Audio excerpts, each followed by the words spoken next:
En el último sermón nos encontramos a Josué preparándose para la primera batalla para conquistar la tierra prometida, la batalla de Jericó. Le vimos cerca de la ciudad estudiando el terreno para establecer la mejor estrategia posible y mientras estaba observando los alrededores de Jericó, se encuentra con alguien que empuñaba una espada desenvainada. Vamos a volver a leerlo. Lo vimos en la última predicación, versículos del 13 al 15 del capítulo 5 de Josué.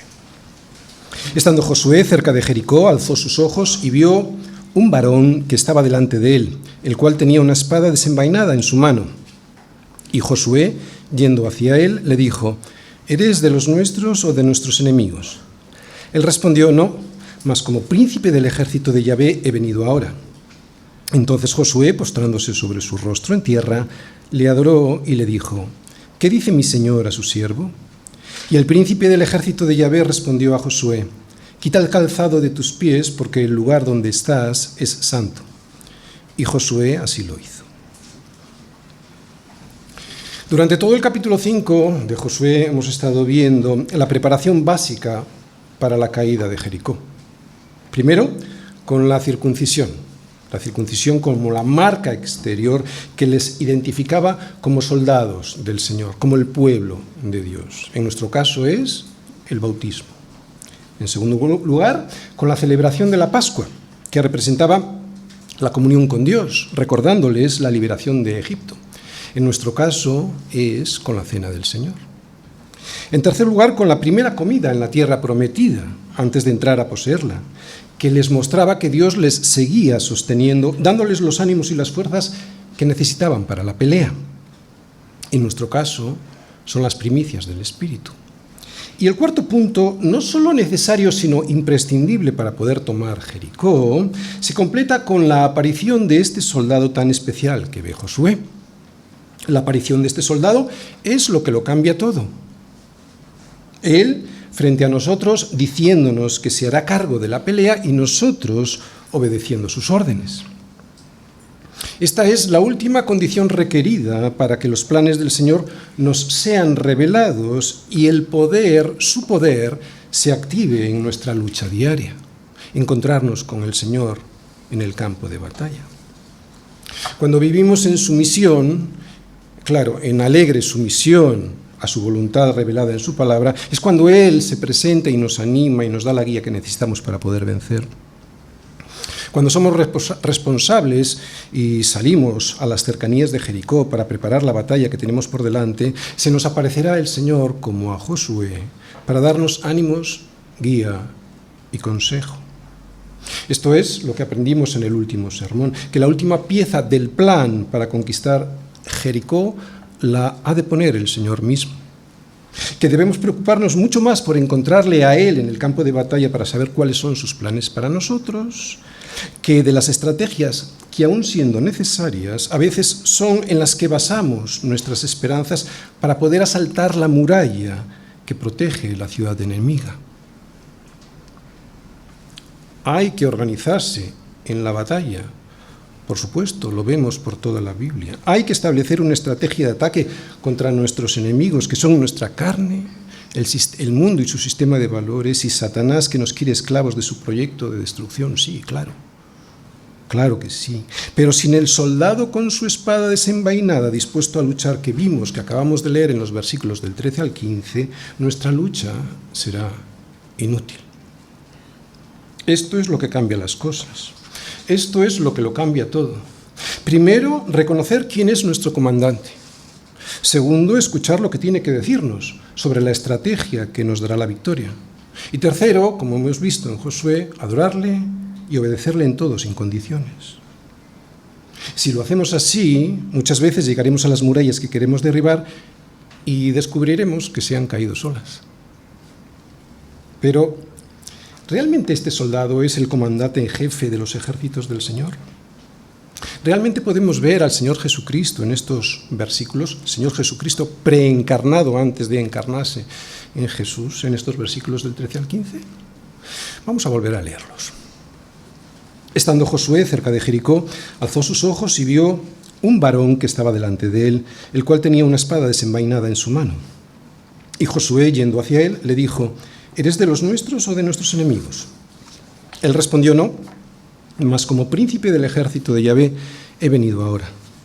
Entonces Josué, postrándose sobre su rostro en tierra, le adoró y le dijo, ¿qué dice mi señor a su siervo? Y el príncipe del ejército de Yahvé respondió a Josué, quita el calzado de tus pies, porque el lugar donde estás es santo. Y Josué así lo hizo. ¿Desde cuándo ha existido Cristo? La importancia, esto es lo que vamos a ver hoy, la importancia de la encarnación de Cristo. Josué, capítulo 5, versículos del 13 al 15. ¿Ha existido Cristo siempre? ¿Podemos defender bíblicamente la preexistencia de Cristo? Estas son algunas preguntas que hoy nos vamos a intentar responder. Y el tema del sermón de hoy consiste en llegar a algunas conclusiones prácticas para nuestra vida sobre el alcance y la trascendencia que tiene para nosotros la encarnación de Cristo en la persona de Jesús de Nazaret. ¿De acuerdo? Este es el tema. Vamos a intentar llegar a ver el alcance y la trascendencia que tiene la encarnación de Cristo en la persona de Jesús de Nazaret. Y os adelanto la más importante, que Cristo, que es Dios mismo, también es uno de los nuestros. Y este tema lo voy a exponer a través del siguiente esquema. Primera parte, apariciones de Cristo en el Antiguo Testamento, cristofanías. Segunda parte, ¿por qué se apareció de esta manera ante Josué? Tercera parte, ¿qué significa la preexistencia de Cristo? Cuarta parte, diferencias entre las cristofanías que vemos en el Antiguo Testamento y la encarnación en Jesús que vemos en el Nuevo Testamento. Y quinta parte, alcance y trascendencia de la encarnación de Cristo. Primera parte, cristofanías en el Antiguo Testamento. No es esta la primera vez ni será la última que vemos a Dios manifestado en forma humana. En el sermón anterior apunté algunos ejemplos que se pueden ver en el Antiguo Testamento sobre las apariciones de la segunda persona de la Trinidad. Podemos repasarlas, algunas más también hay. En Génesis, por ejemplo, vemos que Dios paseaba todos los días con Adán y Eva en el huerto de Edén. La voz con la que ellos conversaban surgía de una forma humana con la que se relacionaban. Incluso después de la desobediencia oyeron la voz de Yahvé Dios que se paseaba en el huerto al aire del día, y el hombre y la mujer se escondieron de la presencia de Yahvé, dice la Escritura, entre los árboles del huerto. Mas Yahvé Dios llamó al hombre y le dijo, ¿dónde estás tú? Y él respondió, oí tu voz en el huerto y tuve miedo porque estaba desnudo y me escondí. Y Dios le dijo, ¿quién te enseñó que estabas desnudo? ¿Has comido del árbol que yo te mandé no comieses? Así que es muy probable que esa voz surgiera de una forma humana que Dios usaba para mostrarse ante Adán y Eva. También en Génesis, en el capítulo 18, podemos ver cómo Dios se le aparece a Abraham. Luego en casa vais a Génesis 18, él ve a 3 viajeros que se le presentan e intuye que son especiales. De hecho, trata a uno de ellos como si fuese Dios mismo. Sobre todo después de volver a escucharle a este personaje la repetición de la promesa que Dios le había hecho en una visión anterior.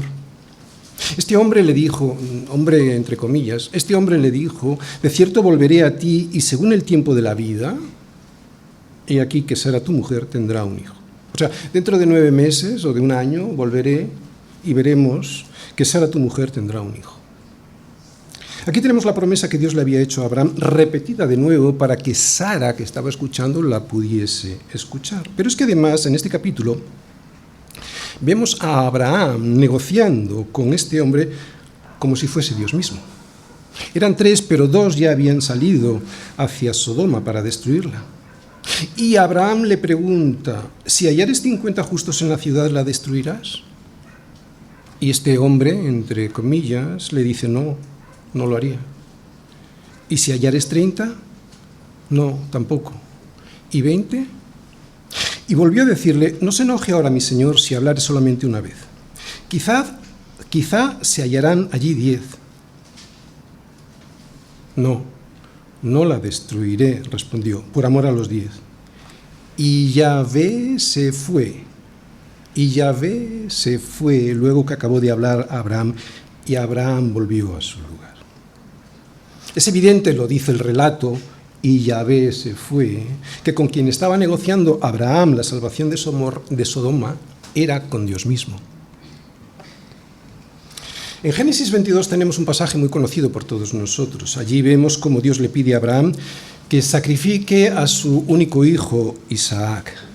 Y cuando Abraham le está llevando con todo el dolor de su corazón hacia el sacrificio, en el momento en el que extendió su mano para degollarle, y ahora quiero que vayáis todos a Génesis 22, versículos del 11 al 12, para leer lo que dice el ángel del Señor, cuando digo extendió su mano para degollarle, entonces, y aquí tenemos al ángel del Señor, entonces el ángel del Señor le dio voces desde el cielo y dijo, Abraham, Abraham.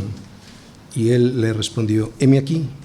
Y dijo, no extiendas tu mano sobre el muchacho ni le hagas nada, porque ya conozco que temes a Dios, por cuanto no me rehusaste. Fijaros, el ángel del Señor está diciendo, no me rehusaste tu hijo, tu único. Aquí pues lo que estamos viendo de nuevo es a Dios mismo, ahora como el ángel del Señor, refiriéndose a sí mismo como el que antes en el versículo 1 le había pedido el sacrificio de Isaac. O sea, que este ángel del Señor es Dios. Después también en Génesis vemos a Jacob luchando con un varón, también es un pasaje muy conocido por nosotros, que resultó ese varón ser alguien mucho mayor que un ángel. Era Dios mismo en forma humana. Lo podéis ver en Génesis 32, versículos del 22 al 30.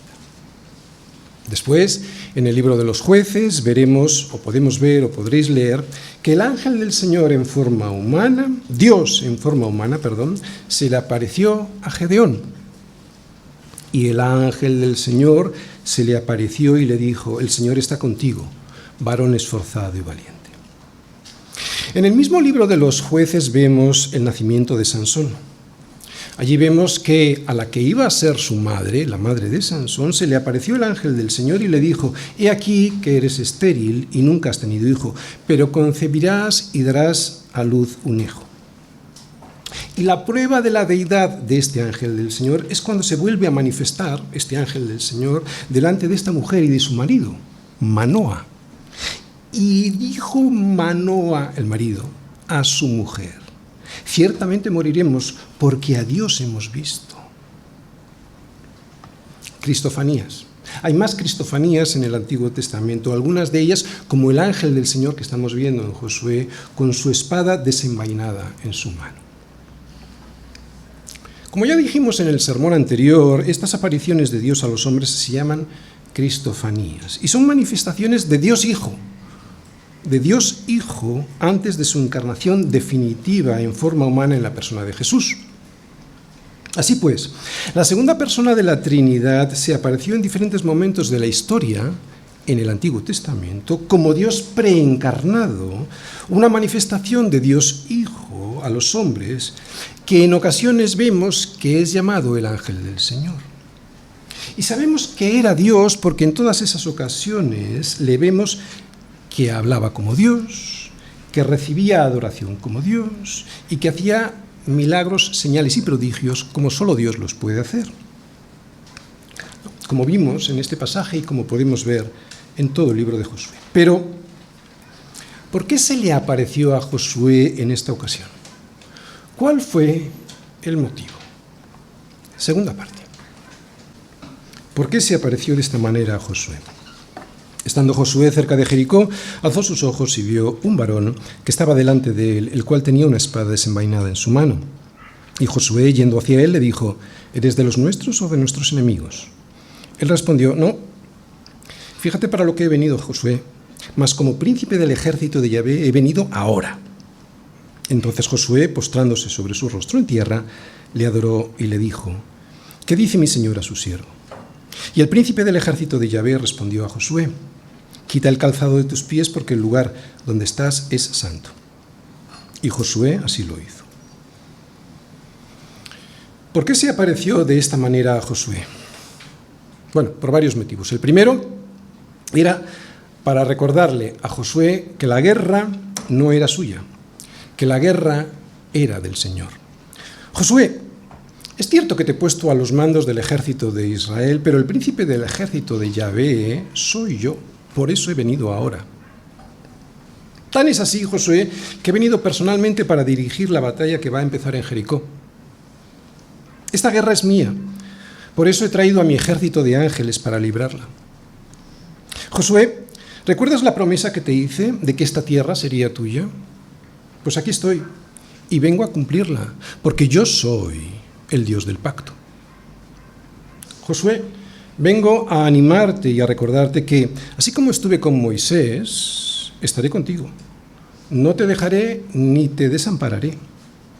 Así como me aparecía Moisés en la zarza ardiendo, me presento delante de ti para recordarte quién soy yo. ¿Os dais cuenta la similitud?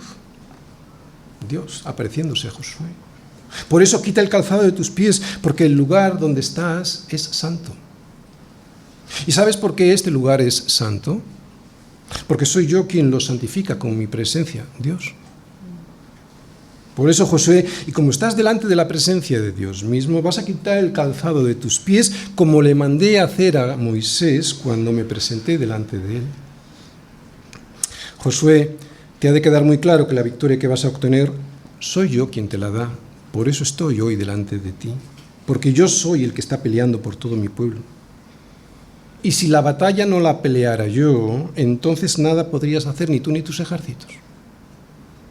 Para eso estoy aquí, para decirte esto. Soy yo, el Dios del pacto, el que garantiza que vas a ganar en la pelea.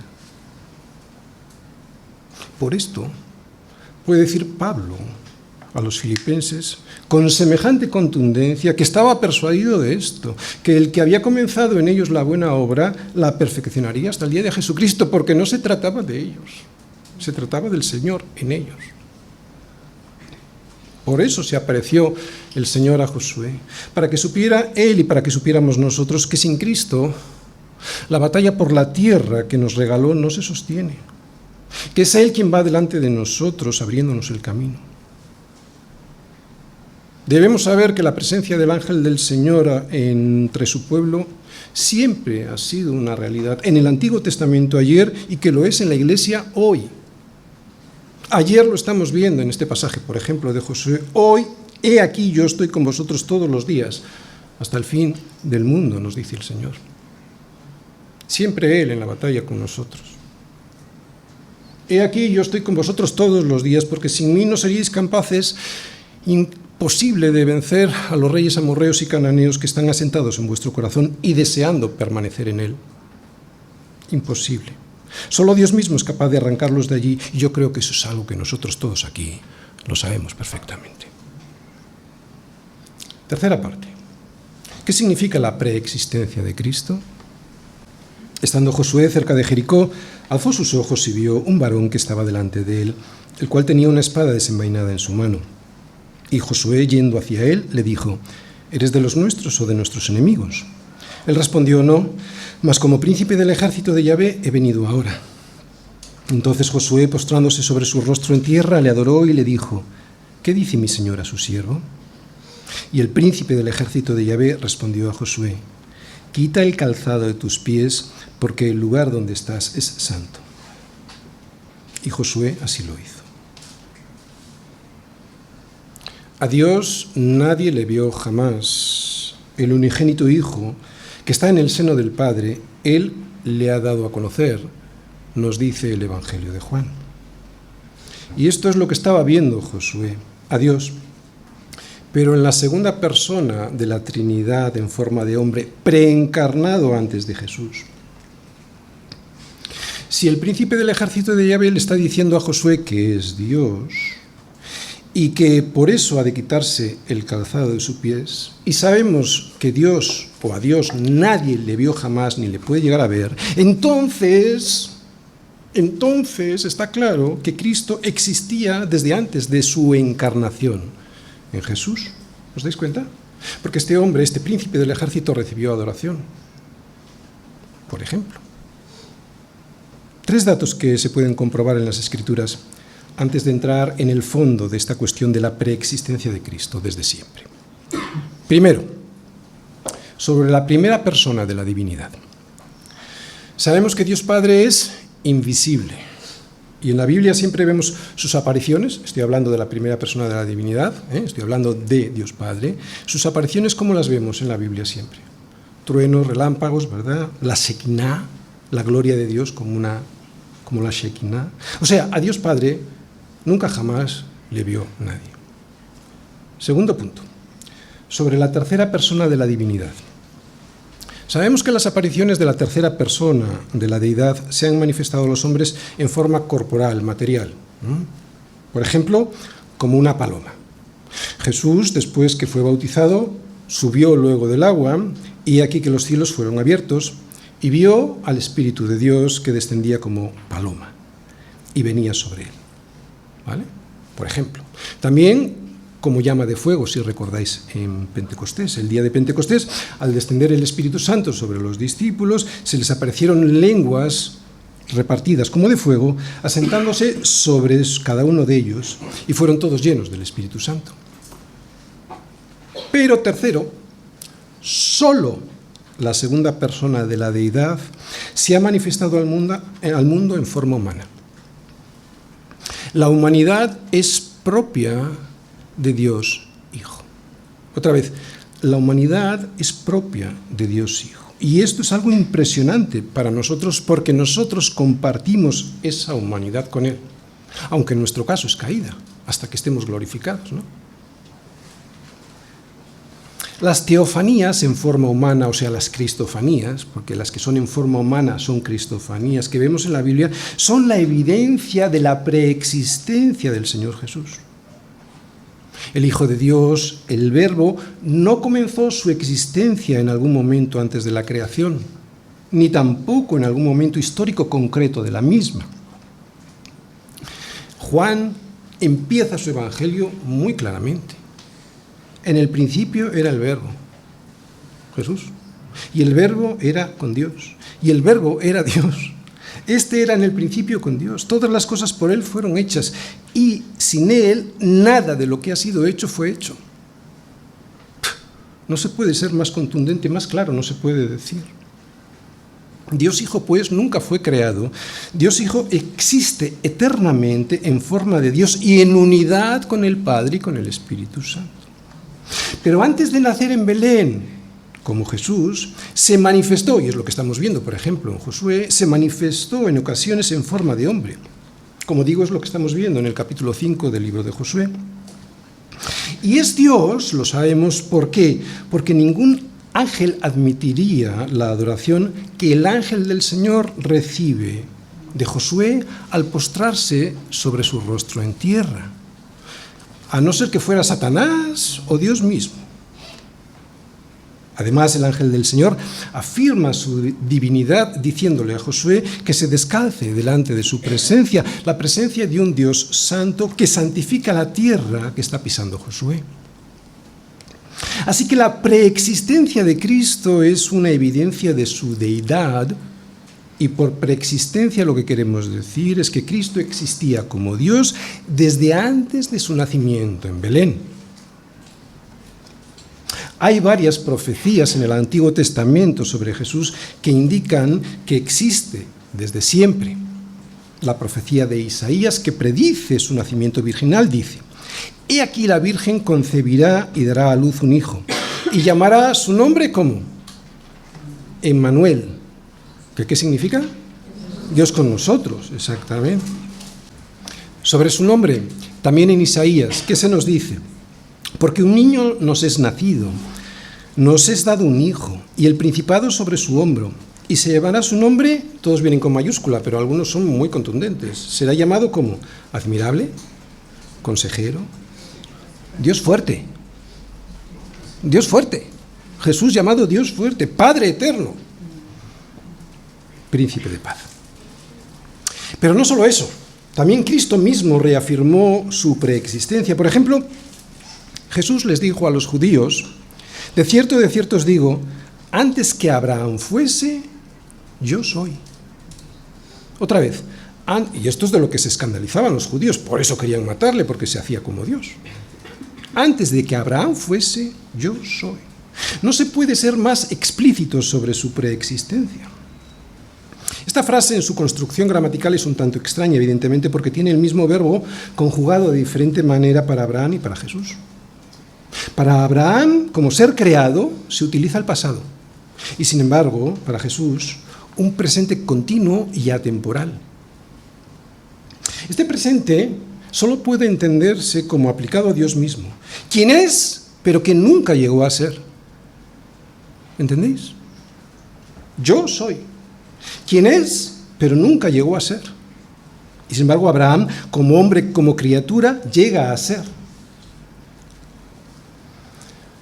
O también Jesús lo afirma su preexistencia en aquella oración que todos conocemos al término de su ministerio terrenal, en la que se dirigía al Padre. Ahora pues, Padre, glorifícame tú al lado tuyo con aquella gloria que tuve contigo antes que el mundo fuese. ¿Os dais cuenta? La gloria que tuve contigo antes que el mundo fuese. También es categórica esta petición. Se basa en que Jesús, en su ministerio terrenal como hombre, llegó a cumplir su misión tal y como le fue pedido por el Padre, y una vez finalizada esa misión, le roga al Padre la gloria esa que tiene eternamente en el seno del Padre. Pero lo curioso, y esto quiero que prestéis atención, pide esa gloria ahora para su humanidad.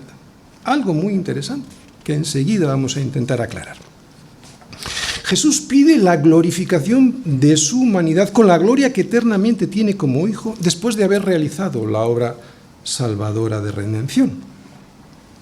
En esta petición Jesús pide volver otra vez a la misma presencia del Padre para estar junto a Él, pero ahora con su humanidad glorificada. Recordáis, lo explica muy bien Pablo tanto en Filipenses como en Colosenses. Jesús, al asumir su estado de humillación en la forma de hombre, se despoja de su gloria. Jesús, al asumir su estado de humillación como hombre, se despoja de su gloria. Es lo que le dice Pablo a los filipenses, lo volvemos a recordar. El cual, está hablando de Jesús, siendo en forma de Dios, no estimó el ser igual a Dios como cosa a que aferrarse, sino que se despojó a sí mismo. No le despojó nadie, se despojó a sí mismo, o sea, se despojó a sí mismo de la gloria que él tenía, tomando forma de siervo, hecho semejante a los hombres, y estando en esta condición, en la condición de hombre, se humilló a sí mismo, haciéndose obediente hasta la muerte, y muerte de cruz. Si os fijáis, aquella gloria había sido su forma natural de ser antes de que el mundo existiese. Pues bien, ahora en la oración que hemos visto en el Evangelio de Juan, le ruega al Padre aquella gloria que tuvo y que le fue velada mientras estuvo aquí en su carne, obedeciendo en su misión. Lo que significa esto es que ahora en su estado de exaltación, presta atención, ahora en su estado de exaltación Jesucristo reasumió de nuevo aquella gloria que siempre tuvo, pero ahora en su humanidad. Fijaos lo que sigue diciendo Pablo, por lo cual Dios también le exaltó hasta lo sumo y le dio un nombre que es sobre todo nombre, para que en el nombre de Jesús se doble toda rodilla de los que están en los cielos y de los que están en la tierra y debajo de la tierra, y toda lengua confiese que Jesucristo es el Señor, para gloria de Dios Padre. Como os digo, también Pablo a los colosenses nos confirma la preexistencia de Jesús como Dios, la preexistencia de Jesús como Dios. Dice: Él es la imagen del Dios invisible, el primogénito de toda creación, porque en Él fueron creadas todas las cosas, las que hay en los cielos y las que hay en la tierra, visibles e invisibles, sean tronos, sean dominios, sean principados, sean potestades. Todo fue creado por medio de Él y para Él. Y Él es antes de todas las cosas, preexistencia. Y todas las cosas en Él subsisten, y Él es la cabeza del cuerpo, que es la Iglesia. Él, que es el principio y el primogénito de entre los muertos, para que en todo tenga la preeminencia, por cuanto agradó al Padre que en él habitase toda plenitud. Muy bien, todas estas afirmaciones que estamos viendo, tanto de Pablo como del propio Jesús, así como las profecías sobre el nacimiento virginal del Señor, lo que nos confirman bíblicamente es la preexistencia de Cristo como Dios antes de asumir su forma humana como Jesús de Nazaret. Y lo que vamos a ver ahora, antes de entrar en el meollo del asunto, son las diferencias entre las cristofanías que vemos en la segunda persona de la Trinidad en el Antiguo Testamento las diferencias de esas apariciones de Cristo, cristofanías en el Antiguo Testamento, y su encarnación en Jesús de Nazaret, ¿de acuerdo? Ahora vamos a entrar en esas diferencias, a ver qué hay de diferente ahí. Cuarta parte. Diferencias entre las cristofanías del Antiguo Testamento y la encarnación en Jesús. En el nacimiento de Cristo en Belén, Dios Hijo pasó por todas las fases que pasa cualquier ser humano. Se gestó en el vientre de su madre. Nació, creció, maduró, sufrió, murió y fue sepultado. Y a diferencia de las ocasiones anteriores en las que no conservó el cuerpo con el que se aparecía a algunos hombres por un espacio de tiempo corto, ahora, y esto es lo importante, ahora en Jesús sí que lo conserva. En la encarnación de la segunda persona de la Trinidad, Dios Hijo asume en Jesús definitivamente una naturaleza humana. Cuando Jesús nace en Belén de la Virgen María, Él adquiere una naturaleza humana que es la que conserva hasta el día de hoy. Es algo en lo que muchas veces no hemos pensado, pero es así, se ve en la Biblia.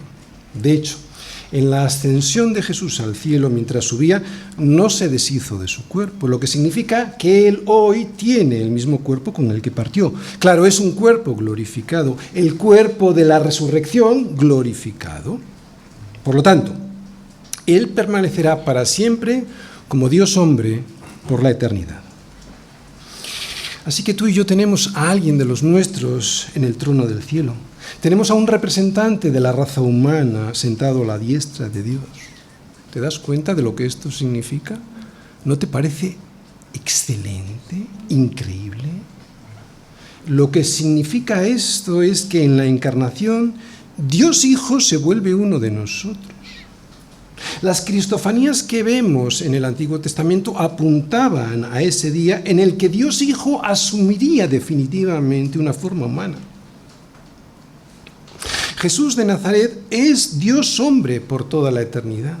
Esta es su última manifestación en forma humana, no habrá otra después. Cristo, podríamos decirlo, es la teofanía final, la aparición culminante de Dios a todos los hombres y para siempre. En su primera venida, Él es Emmanuel, Dios con nosotros, y en su segunda venida, todo ojo le verá. Así que, por lo que acabamos de ver, la encarnación de Cristo es diferente a las anteriores teofanías del Antiguo Testamento. Aquellas eran sombras de la definitiva que habría de venir en la persona de Jesús. Aquellas anunciaban, prefiguraban la venida de Cristo en la carne, por lo que la venida de Jesús como el Mesías es su cumplimiento, el clímax. Mientras las teofanías del Antiguo Testamento eran temporales, ahora, sin embargo, la encarnación de Cristo en la persona de Jesús ya es permanente. Y es que Dios, habiendo hablado muchas veces y de muchas maneras en otro tiempo a los padres por los profetas, en estos postreros días nos ha hablado por el Hijo. En el Antiguo Testamento se apareció a Abraham, a Jacob, a Gedeón, a Josué, etc. Pero ahora y para siempre se aparece a todos los hombres en Jesús para salvarnos, para estar con nosotros en las batallas que todavía nos quedan contra esos reyes amorreos y cananeos que quieren destrozarnos. Él es, Emmanuel, Dios con nosotros, para estar junto a ti y junto a mí todos los días hasta el fin del mundo. Quinta parte. Alcance y trascendencia de la encarnación de Cristo. Aquí vamos a empezar a ver ya más aplicaciones prácticas de todo esto que estamos estudiando. El Hijo basta. Después de todo lo que hemos visto hasta aquí, podemos concluir que en la persona de Cristo es donde podemos encontrar toda la expresión de la gloria de Dios. La última manifestación de Dios en forma humana, la última y definitiva ya ha ocurrido y fue en la persona de Jesús. Aquellos, y hay muchos todavía por ahí, que esperan a Dios, ver a Dios aparecerse delante de ellos en forma humana o angelical para que les hable, están perdiendo el tiempo. Dios ya nos habló y nos sigue hablando por el Hijo. O crees en Jesucristo o no tienes nada seguro en lo que creer. Quiero repetirlo porque es fundamental, para que no te despistes con las cosas de este mundo. O crees en Jesucristo o no tienes nada seguro en lo que creer. Y a Él le tienes en las Escrituras. Todas las Escrituras hablan de Él. Es lo que dijo Jesús, ¿recordáis? Escudriñar las Escrituras, y en este caso estaba hablando de las que estaban en aquel momento, que era lo que nosotros conocemos por el Antiguo Testamento. Escudriñad las Escrituras porque a vosotros os parece que en ellas tenéis la vida eterna y ellas son las que dan testimonio de mí. Jesús mismo está diciendo que todo el Antiguo Testamento estaba apuntando hacia Él. Evidentemente, el Nuevo Testamento también habla de Jesús. Desde Génesis hasta Apocalipsis, ahí tenemos a Dios Hijo, también en el Antiguo Testamento, hablándonos Dios a los hombres. Por eso mi recomendación a todos los hombres es que dejen de rebuscar en la basura de este mundo, especialmente lo que nos meten a través de la televisión. Nos basta con el Hijo. Jesucristo es lo que Dios nos ofrece a todos los hombres. Y sin embargo el hombre, en su estúpida soberbia, rechaza todos los días a Jesucristo. Mi hermano, no busques otra cosa en la vida, te basta con el Hijo. Él es el camino hacia el Padre. El que me ha visto a mí, ha visto al Padre. ¿Recordáis? Se lo dijo a Felipe, que andaba buscando a Dios. Él es el mayor regalo que Dios le ha dado al hombre. El mayor regalo. Si tienes a Cristo, te ha tocado la lotería. Con diferencia, el mayor regalo. Él es la vida de verdad. Él mismo nos ha dicho, esta es la vida eterna, lo dijo Jesús. Esta es la vida eterna. 2 puntos. Que te conozcan a ti, y estaba hablando de Dios Padre, el único Dios verdadero, y a Jesucristo, se estaba nombrando él mismo, y a Jesucristo a quien has enviado. Así que, todo aquel que niega al Hijo, tampoco tiene al Padre, pero el que confiesa al Hijo, tiene también al Padre. Así que el Hijo hoy, como el príncipe del ejército de Yahvé, que se presentó ante Josué ayer, nos basta. El Hijo nos basta. Además, tenemos a alguien sentado, a alguien nuestro, sentado a la diestra de Dios. Desde allí dirige a su pueblo, desde allí ruega por su pueblo, desde allí defiende a su pueblo. No podríamos tener a nadie mejor de nuestra raza que al Señor Jesucristo defendiéndonos al lado del Padre. Si no te das cuenta de esto, estás ciego, menudo privilegio. La guerra ya no la tenemos en Jericó. Hoy la guerra la tenemos en nuestro corazón, que desea muchas veces seguir siendo colonizado por esos reyes amorreos y cananeos que pretenden seguir reinando en él, en ese nuestro corazón. Por eso necesitamos al príncipe del ejército de Yahvé, que ahora está a la diestra del Padre, porque solos no podemos.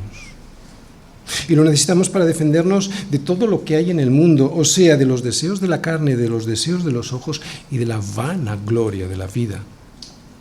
Lo necesitamos para que nos defienda de los principados y de las potestades que comanda Satanás. Y de esta manera evitar caer en la tentación. Necesitas a Cristo en tu vida. Pero para eso has de vestirte con toda la armadura de Dios. Y atención, también necesitas al príncipe de los ejércitos de Yahvé para poder evitar la muerte, que es nuestro peor y último enemigo a batir. Sin él defendiéndote, tienes la muerte eterna asegurada. Cristo es nuestra fuerza, Él es nuestra protección, pero para que sea nuestra fuerza y para que sea nuestra protección, debemos, claro, sujetarnos a sus órdenes. Venía a comandar el ejército del Señor, sujetarnos a sus órdenes y consejos, como vemos que hace Josué para vencer en Jericó. Y resulta que en este caso, simplemente con obedecer, las murallas se cayeron solas.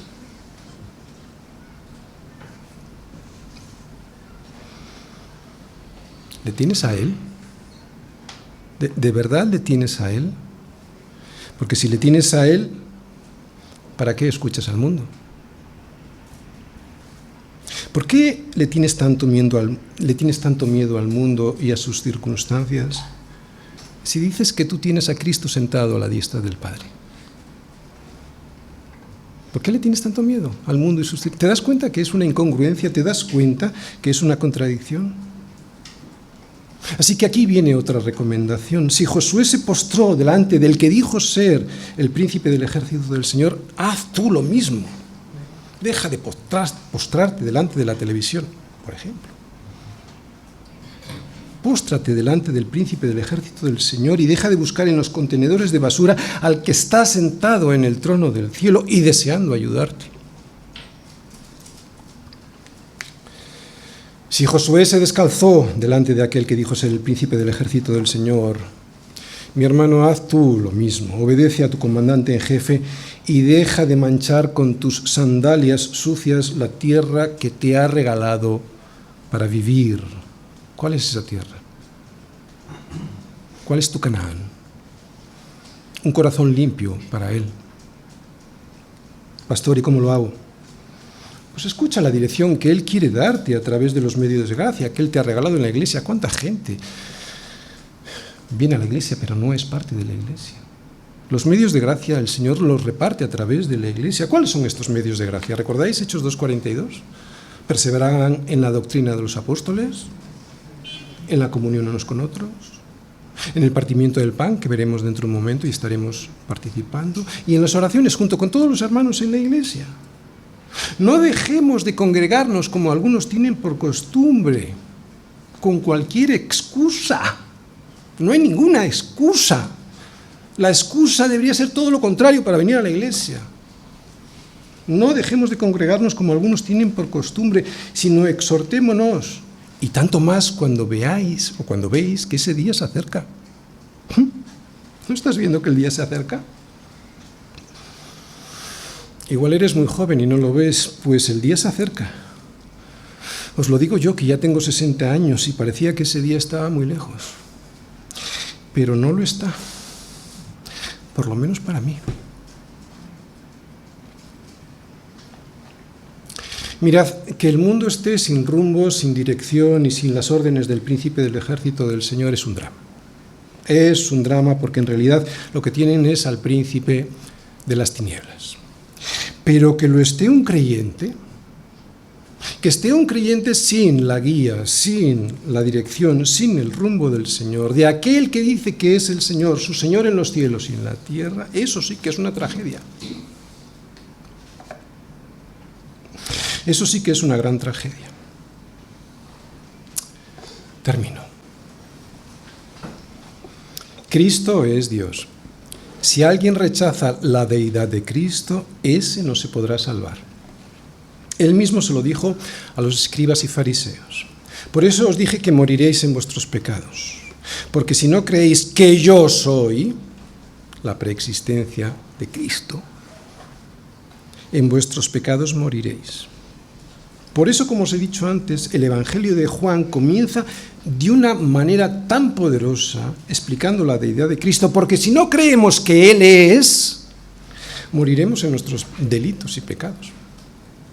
Otra vez, Evangelio de Juan, capítulo 1, versículo 1, hasta el 5. En el principio era el Verbo, y el Verbo era con Dios, y el Verbo era Dios. Este era en el principio con Dios. Todas las cosas por Él fueron hechas, y sin Él nada de lo que ha sido hecho fue hecho. En Él estaba la vida, y la vida era la luz de los hombres. La luz en las tinieblas resplandece. No puedes apagar la luz.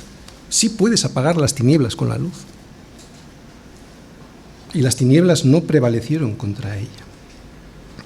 Aquí podemos ver la encarnación de Cristo. Él es la personificación de la luz y de la vida eterna y gloriosa de Cristo, que entró en este mundo de los hombres que estaba obscurecido por el pecado.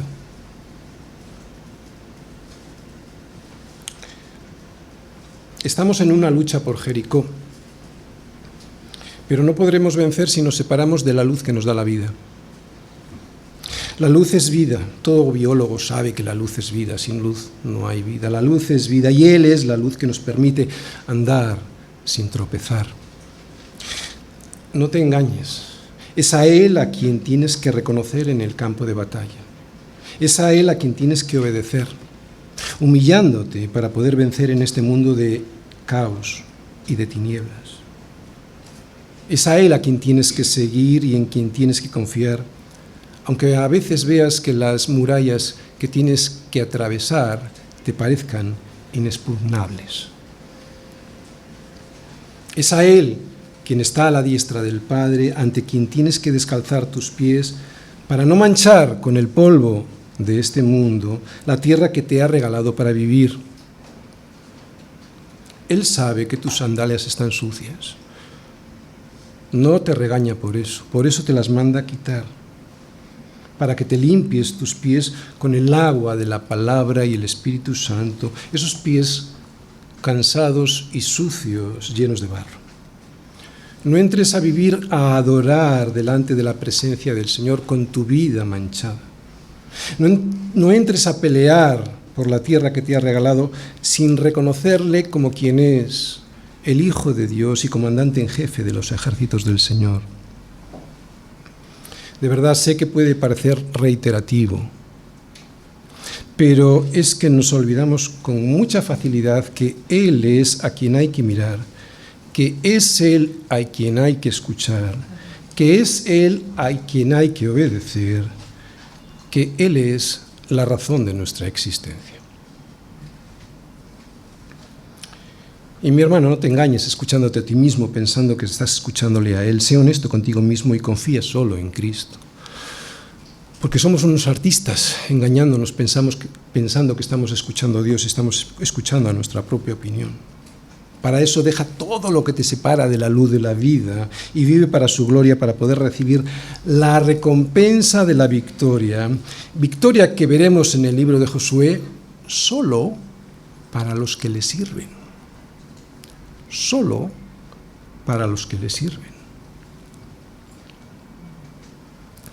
Deseo que tu testimonio al final de tu vida pueda ser el mismo que el de Josué al final de la suya, cuando le dijo al pueblo que no había faltado una sola palabra de las buenas palabras que el Señor les había dicho, que todas ellas habían acontecido, que no había faltado el Señor a ninguna de sus palabras.